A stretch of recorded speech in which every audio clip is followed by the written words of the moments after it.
Welcome back to another video guys. ഇന്നത്തെ വീഡിയോൻ്റെ topic എന്ന് പറഞ്ഞാൽ ഒരു ഡെയിലി വ്ളോഗാണ്. നമ്മുടെ ഒരു ഫ്രണ്ടിൻ്റെ വണ്ടിയുണ്ട്, യമഹ R15 V3 ആണ്. ഡാർക്ക് നൈറ്റ് വേരിയൻറ്റ്, മാറ്റ് ബ്ലാക്ക് കളറാണ്. അപ്പോൾ ഈ വണ്ടിയുടെ ഫസ്റ്റ് ടയർ റീപ്ലേസ്മെൻറ്റ് നമ്മൾ ചെയ്യാൻ പോവാണ്. അപ്പോൾ ഇത് ചെയ്യാനായ സമയത്ത് എന്നെ കക്ഷി വിളിച്ചു, എന്നിട്ട് നമ്മൾക്കൊന്ന് പോയി നോക്കാമെന്ന് പറഞ്ഞു. അപ്പോൾ അങ്ങനെ ടയർ ചേഞ്ച് ചെയ്യുന്ന ഒരു ഉദ്ദേശത്തോടു കൂടി നമ്മൾ ഷോപ്പിലോട്ട് പോയിക്കൊണ്ടിരിക്കുകയാണ്. ഇന്ന് നമ്മൾ പോകുന്നത് അപ്പോളോ ടയേഴ്സിൻ്റെ കൊണ്ടോട്ടിയുള്ള ഷോപ്പിലോട്ടാണ്. കാരണം അപ്പോളോ ആൽഫ H1 ആണ് എൻ്റെ വണ്ടിയിൽ ഞാൻ യൂസ് ചെയ്തിട്ട് എനിക്ക് സാറ്റിസ്ഫാക്ഷൻ തോന്നിയിട്ടുള്ള ഏറ്റവും ബെസ്റ്റ് ടയർ. പ്രൈസ് വൈസ് വെച്ച് നോക്കുമ്പോഴും ആ പ്രൈസ് ടു പെർഫോമൻസ് റേഷ്യോ വെച്ച് നോക്കുമ്പോഴും പിന്നെ ആവശ്യത്തിനുള്ള ലൈഫും ഉണ്ട്. അപ്പോൾ ഞാൻ അപ്പോളോ ആൽഫ H1 ഇടാനുള്ളൊരു സജഷനാണ് കൊടുത്തത്. എന്തായാലും നമുക്ക് ഷോപ്പിൽ കയറിയിട്ടുള്ള ഡീറ്റെയിൽഡ് ആയിട്ടുള്ള പ്രൈസും കാര്യങ്ങളൊക്കെ നോക്കാം. നമ്മളേതായാലും ഷോപ്പിൻ്റെ ഉള്ളിൽ കയറട്ടോ. ഇവിടെ സാധനങ്ങളൊക്കെ നോക്കിയിട്ടുണ്ട്. പിന്നെ ഇവിടെ തന്നെ അപ്പോളോ ആൽഫ H1 കണ്ടല്ലോ, ഇത് 150/60 സൈസിലുള്ള ഇവിടെയാണ് കൊടുത്തിട്ടുള്ളത്. 150/60 ZR17. ഇത് നല്ല ഹൈ സ്പീഡ് റേറ്റഡ് ടയേഴ്സ് കേട്ടോ. അതേപോലെ തന്നെ അതിൻ്റെ ഫ്രണ്ടും ഉണ്ട്, 110/70 ZR17. W rated ടയേഴ്സാണ്. 210 km/h വരെ ഓടിക്കാൻ സേഫ് ആയിട്ടുള്ള ടയേഴ്സാണ്. അപ്പോൾ ഇതാണ് എടുക്കാൻ പ്ലാൻ ചെയ്യുന്നത്. വേറെ പിന്നെ C8 ഒക്കെ ഉള്ളതെന്ന് പറഞ്ഞു, പക്ഷേ നമുക്കിത് മതി, സെറ്റാണ്. പിന്നെ ഇവിടുന്ന് പറഞ്ഞിട്ടുള്ള പ്രൈസ് ഇതിന് 5,750, പിന്നെ അതേപോലെ തന്നെ ഫ്രണ്ടിന് 4,400 അപ്പോൾ ഒത്തിരി ബാക്ക് ടയറിന് ഇത്തിരി കൂടെ കൂടിയിട്ടുണ്ട്. ആദ്യം 5,500 ആയിരുന്നു. ഇപ്പോഴത്തെ റേറ്റ് 5,750. ഫ്രണ്ട് ടയറിന് മുന്നേ 4,400 ആ റേഞ്ചൊക്കെ തന്നെ ആയിരുന്നു. അത് സെയിം റേറ്റാണ്, 4,400.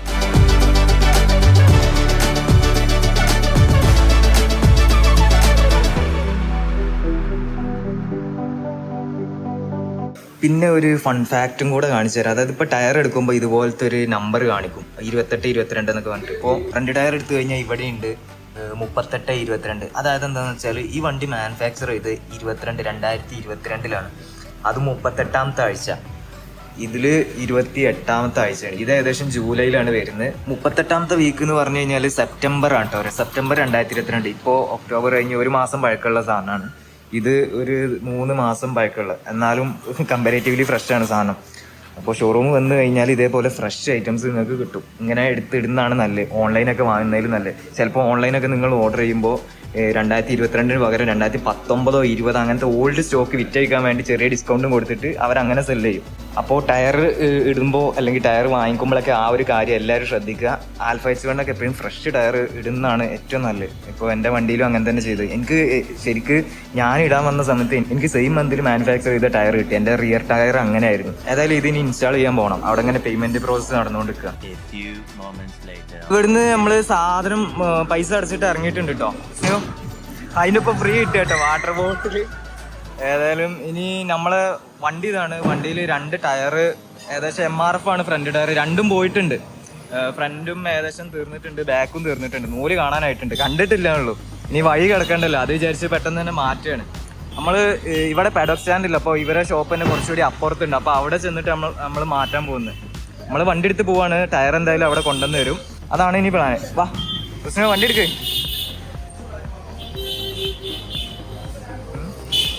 ഇത് ഇവിടെ വെക്കാനാണ്. എന്നാ ഇത് കിട്ടോ. ഓക്കെ,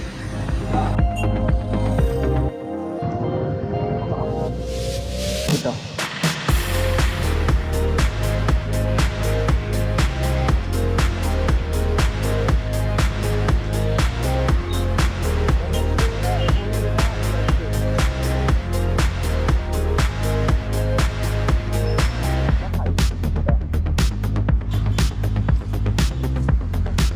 വണ്ടി ഏതായാലും അവിടുന്ന് കൊണ്ടുവന്നിട്ട് ഇവിടെ കയറ്റിയിട്ടുണ്ട്. ഇവിടെയാണ് പെഡൽ സ്റ്റാൻഡ് ഉള്ളതെന്ന് പറഞ്ഞു.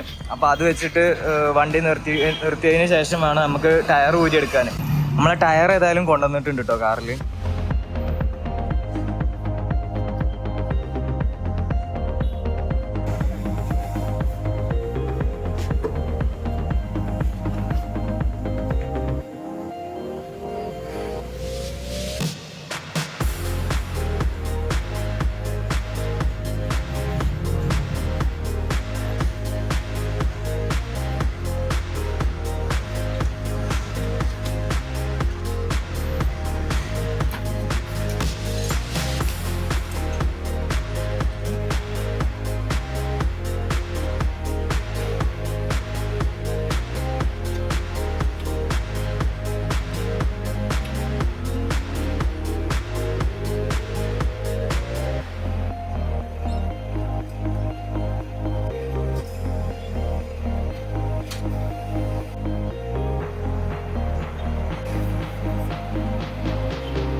ഏതായാലും ടയർ ഇൻസ്റ്റാൾ ചെയ്തിട്ടുണ്ട് കേട്ടോ. അവനൊരു ടെസ്റ്റ് റൈഡ് അടിക്കാൻ പോയാൽ നമുക്ക് എന്താ റിവ്യൂ അവസ്ഥ എന്ന് നമുക്കൊന്ന് ചോദിച്ചു നോക്കാം വന്നിട്ട്. എങ്ങനെയുണ്ട്?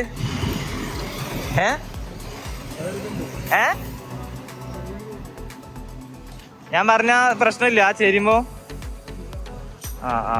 ഈ അപ്പോളോ ആൽഫ H1 ടയർ ഇടുന്നവർ എന്തായാലും ശ്രദ്ധിച്ചോ. ഇത് എനിക്കും പറ്റിയതാണ്. ഇതുപോലെ 110 ഈ സൈസ് ടയർ ഇടുമ്പോൾ ഫസ്റ്റ് ഓടിക്കുന്ന സമയത്ത് നമ്മളൊരു കെർവൊക്കെ എടുക്കാൻ വണ്ടി ഇത്തിരി തന്നെ ചെരിക്കുമ്പോഴേക്ക് വണ്ടി കൊണ്ട് കിടക്കുന്ന പോലത്തെ ഒരു ഫീലൊക്കെ വരും. അതായത് വണ്ടി പെട്ടെന്ന് ഒറ്റ കിടത്താം ലെഫ്റ്റിലോട്ട് റൈറ്റിലോട്ട്, കാരണം അത് അത്രയും കെർവ്ഡായിട്ടുള്ള ടയേഴ്സാണ്. അപ്പോൾ അത് നോർമലാണ്, ആരുടെയും ടയറിൻ്റെയും വണ്ടിയുടെ ഒന്നും കുഴപ്പമില്ല. അപ്പോൾ ആരുടെങ്കിലും ഇടുന്നുണ്ടെങ്കിൽ ഒന്ന് ശ്രദ്ധിക്കുക. ഇങ്ങനെ ഒരു സംഭവം ഉണ്ട് അപ്പോളോ H1 ടയേഴ്സിന്. വേറെ ടയേഴ്സിനൊന്നും ഞാൻ ഇങ്ങനത്തെ ഒരു പ്രശ്നം ഫേസ് ചെയ്തിട്ടില്ല. പക്ഷെ അതൊരു 100 കിലോമീറ്ററൊക്കെ ഓടുമ്പോഴേക്ക് ആ ഒരു ഉരുളലൊക്കെ ഇത്തിരി കൂടെ നിവർന്നിട്ട് ആ ഒരു പ്രശ്നം നമ്മൾ യൂസ്ഡ് ടു ആവും. ഇത്തിരി കൂടെ ലെവലായി കഴിഞ്ഞാൽ നമുക്കത് കൺട്രോൾ ചെയ്യാൻ പറ്റും. ഇത്തിരി കൂടെ കിലോമീറ്റർ ഓടിച്ച് ശീലിച്ചാൽ മാത്രം മതി. അപ്പോൾ ഏതായാലും ഇന്നത്തെ വർക്ക് കഴിഞ്ഞിട്ടുണ്ട്. ഇതാണ് ഇന്നത്തെ കണ്ടന്റ്. അപ്പോൾ എന്തായാലും ലൈക്ക് ചെയ്യുക, കമൻറ്റ് ചെയ്യുക, സബ്സ്ക്രൈബ് ചെയ്യുക. പിന്നെ പോവല്ലേ?